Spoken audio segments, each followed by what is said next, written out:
NITI Aayog 2026 report त्या ठिकाणी प्रदर्शित केला. आता नीती आयोग काय आहे की ही नॉन कॉन्स्टिट्यूशनल बॉडी आहे, अर्थातच घटनाबाह्य मंडळ.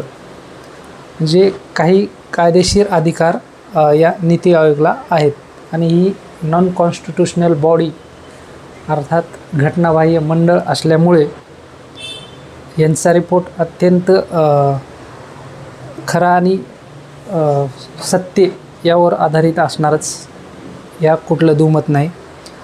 या रिपोर्टमध्ये अत्यंत महत्त्वाचे आणि धक्कादायक खुलासे या ठिकाणी केलेले आहेत.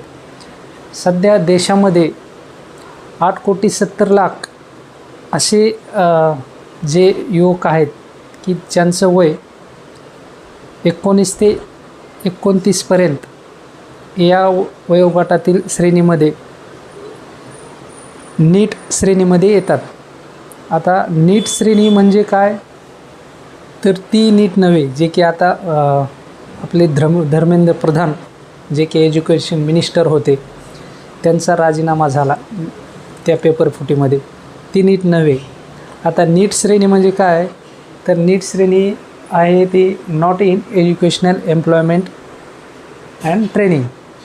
अर्थात की असे विद्यार्थी, असे युवक की जे कुठल्याही एज्युकेशन सिस्टममध्ये म्हणजे शैक्षणिक त्यांचा सहभाग नाही किंवा कुठल्याही जॉबमध्ये ते नाहीत किंवा कुठल्याही प्रशिक्षणामध्ये कुठल्याही ट्रेनिंगमध्ये नाहीत, अर्थातच त्या श्रेणीमध्ये म्हणजेच काय नीट श्रेणी.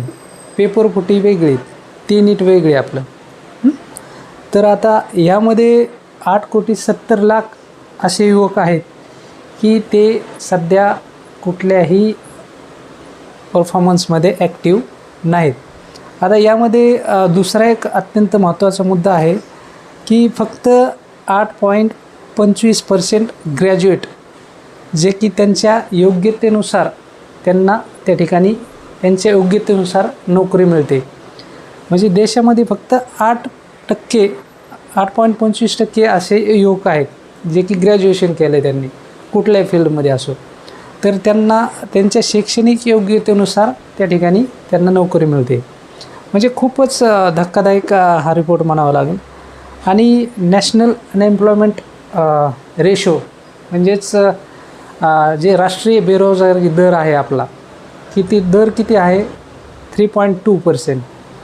पण आपला सध्याचा अनएम्प्लॉयमेंट दर कुठला आहे, किती आहे, तर तो आहे मेन म्हणजेच युवकांचा दर जे की पुरुषांचा दर किती आहे तर 13% आणि महिलांचा दर किती आहे 20%. म्हणजे राष्ट्रीय बेरोजगारी दर त्याच्या तिप्पट चौपट दर त्या ठिकाणी आपण या रिपोर्टमध्ये बघतो. म्हणजे कुठल्या प्रकारचं आपल्या इथे बेरोजगारीचं प्रमाण गगनचुंबी झालं आहे असं म्हणलं तरी काय वावगं ठरणार नाही. म्हणजे अर्थातच या ठिकाणी आता मागील काही सरकारी आकडे आहेत या रिपोर्टमधलेच की 55,000 कॅन्डिडेटनी पदासाठी ॲप्लिकेशन केलं होतं. 55,000 जी व्हॅकन्सीज होती त्यासाठी तब्बल 1.86 करोड म्हणजे किती 1,86,00,000 विद्यार्थी ॲप्लिकेशन केलं होतं त्या ठिकाणी. कशासाठी, फक्त 55,000 पदांसाठी. म्हणजे विचार करा की आज अशी कंडिशन झाली अनएम्प्लॉयमेंटची की ग्रॅज्युएशन जे की डिग्रीवाले आहेत, आता कुठलीही डिग्री असू द्या, असे डिग्रीवाले 10, 15, 20 हजारावर काम करण्यासाठी अशा MNC कंपन्याच्या गेटच्या समोर अशा रांगा लागलेल्या आहेत. म्हणजे जवळपास एवढं अनएम्प्लॉयमेंट वाढलेलं आहे आपल्या इंडियामध्ये. आणि या अनएम्प्लॉयमेंटमुळे खूपच बेरोजगारीचा दर हा वाढलेला दिसतो आहे आपण या रिपोर्टमध्ये. म्हणजे राष्ट्रीय बेरोजगारी दर किती आहे 3.2% आणि सध्याची कंडिशन काय आहे. आता हा रिपोर्ट हा नीती आयोगाचा रिपोर्ट आहे, त्यामुळे सरकारला जागे होण्याची गरज आहे. आता सरकार जागे कधी होणार देव जाणे. आता त्यानंतर त्या ठिकाणी नीती आयोगाने काही सुझाव दिलेले आहेत. सुझाव म्हणजेच की आता आपल्या एज्युकेशन सिस्टीममध्ये असे प्रकार आहेत की मुघल कधी आले, इंग्रजांचे युद्ध, ते हे अशा जास्त प्रमाणामध्ये आपल्या सिलेबसमध्ये फर्स्ट क्लास ते 12th पर्यंत म्हणजे 1ली ते 12वीपर्यंत मोस्टली अशा फाकड पसारा त्या ठिकाणी आहे. तर आता अदर डेव्हलप कंट्रीमध्ये काही वेगळं चित्र आहे की त्यांचं सिलेबस वेगळा आहे. आपल्या इथं पद्धत काय आहे, फक्त राजे महाराजाचे ह्यांचे युद्ध कधी झाले, हे कधी आला, मुघल कधी आले, अब्दाली कधी मेला, हे झालं ते झालं, त्याच्यावर जास्त आहे. तर कुठंतरी वेळेनुसार आपल्याला एज्युकेशन सिस्टीममध्ये बदल आणण्याची गरज आहे, जे की फॉरेन कंट्रीज करतात. तर आपल्याला डेव्हलप कंट्रीकडे वाटचाल करण्यासाठी, डेव्हलप कंट्री होण्यासाठी आपल्याला काही बदल करणे गरजेचं आहे, जे की आपल्याला एज्युकेशन सिस्टीममध्ये एम्प्लॉयमेंट ओरिएंटेड सिलेबस म्हणजे नोकरीचा. आत्तापर्यंत मुघल कधी आले याचा माझ्या तर आयुष्यामध्ये त्याचा काही फायदा झालेला मला तर वाटत नाही की मुघल कधी आले त्याच्यामुळं आपलं काहीतरी वेगळं झालं. फक्त तो इतिहास झाला. आता इतिहासाच्या पुढं जाणं गरजेचं आहे.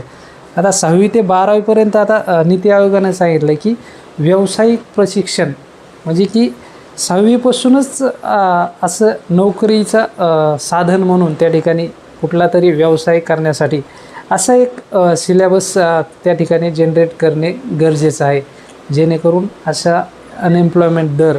आता आपले पाठीमागं खूप विषय झाले की आपले अमित शहा जे की गृहमंत्री आहेत, त्यांचं स्टेटमेंट होतं की पकोडे तळायचे, आता भजी तळायची, आता डिग्री घेऊन भजी तळायची आणि हे अनपढ हे कॅबिनेट मिनिस्टर होणार. म्हणजे अशी वेळ आलेली आहे. म्हणजे एज्युकेशनचा सगळा कचरा करून टाकला आहे लोकांनी. म्हणून कुठेतरी जे शिक्षित लोक आहेत त्यांनी या ठिकाणी पॉलिटिशियन व्हायचा प्रयत्न केला पाहिजे. आणि जर एज्युकेशन सिस्टीम बदलत असेल तर आता बदलण्याच्या दिशेने वाटचाल होतच आहे. आता CGPचे आगमन झाल्यापासून, तर आत्ताच खूप मोठा विषय झालेला आहे नीटच्या संदर्भात. आणि होपफुली आता नीती आयोगाचा रिपोर्ट सरकारला कुठपर्यंत जागं करते. आता असे कित्येक रिपोर्ट आले, कित्येक गेले, कारण सरकारला काही फरक पडत नाही. एज्युकेशन सिस्टम किती ढिसाळ कार्यक्रम झाला आहे आपला.